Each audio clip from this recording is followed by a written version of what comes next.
Here we are, in April of 2023, waiting for another NFL draft. Some of these players are going to turn into superstars and be the face of the league in a few years. Some of these players are going to be, or already, very hyped up, but will fail to find any success. And that's just the unfortunate part of football. But how are we able to tell? Is there a way to tell who will succeed and who won't? Because no one has found it yet. Every team in the NFL has made many bad draft picks in the past. There are many infamous instances of teams passing on players that are much better than the guy they selected. The most prominent example of this is 31 teams passing on Tom Brady, and his own team not even selecting him until the 6th round. You would think that the eventual GOAT would be on the top of everyone's draft boards, but instead he was viewed as just another late round quarterback. But why? Why could no one tell that Tom Brady would be one of the best? Why was Johnny Manziel viewed as a first round draft prospect? Why was Patrick Mahomes drafted after Mitchell Trubisky? Why did Ryan Leaf get drafted 2nd overall? But at the same time, while many scouts over or underestimated the talents of many players, how did they get some right? Peyton Manning was drafted 1st overall. Everyone saw the potential of him, but why didn't they see that same potential in another great QB like Tom Brady? People saw the potential of John Elway, who was drafted 1st overall. But then why was Alex Smith drafted 1st overall over Aaron Rodgers?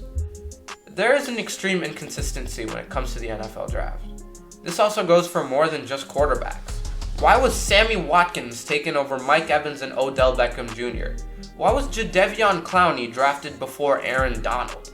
How can so many people be so accurate on some players, but completely miss the mark on other players?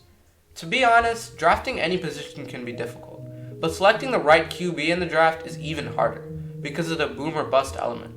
It might seem like the best college players will eventually turn into the best NFL players, but usually that just isn't how it works. A perfect example of this is players that have won the Heisman Trophy, the most prestigious award in college football, handed to the best player that season.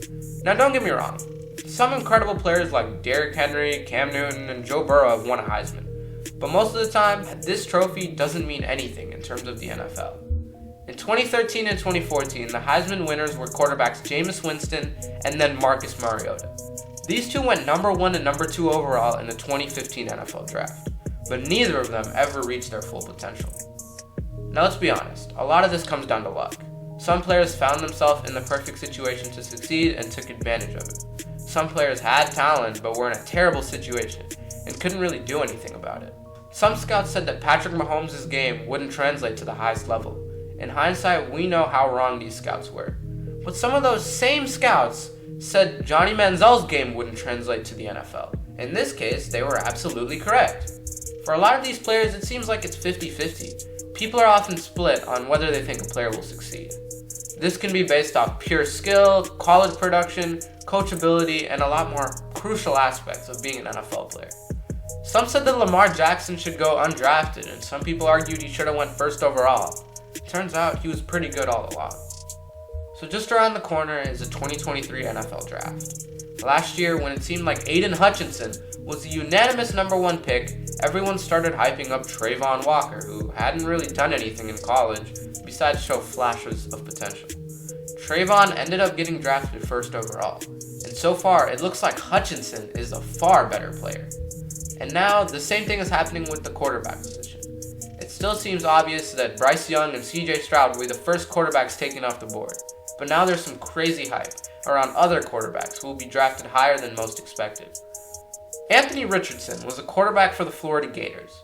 Quite frankly, he put up extremely mediocre stats at the college level. 2022 was really his first season as a starter, and he played pretty average. So if incredible college quarterbacks like Marcus Mariota, Jameis Winston, and Tim Tebow fail in the NFL, why will this average quarterback succeed? Now we gotta look at the NFL Combine and Pro Day. Richardson had an absolutely incredible Pro Day, and this shows us one thing. NFL teams aren't necessarily always looking for the proven, safe pick in the draft anymore. They're looking for someone with freakish athleticism, great measurables, and a developable player. This is why a guy like Stetson Bennett might not even get drafted, even though he put up great stats in college. This is also what we see with Will Levis, who was the quarterback for Kentucky. This man's stats look pretty mid. The touchdown to interception ratio is very unappealing.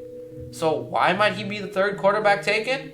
Well, it's because he's athletic, has a rocket arm, and teams feel like they can develop him into a Josh Allen type player. But this concept seems so weird. Why should we expect the average college quarterbacks to be able to translate their game to the NFL?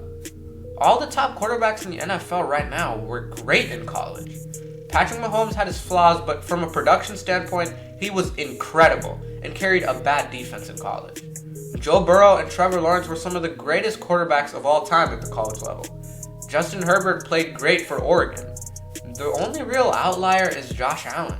He went to a Division II school and put up good stats, but he threw a lot of picks. But Allen was drafted highly because of his elite athleticism and arm talent.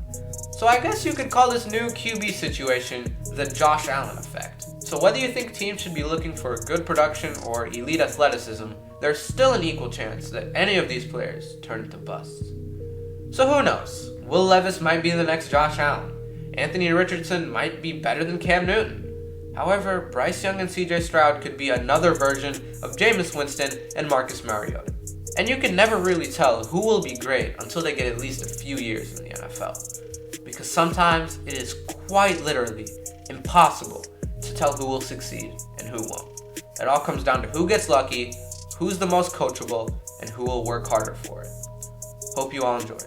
I'll see you all in the next one.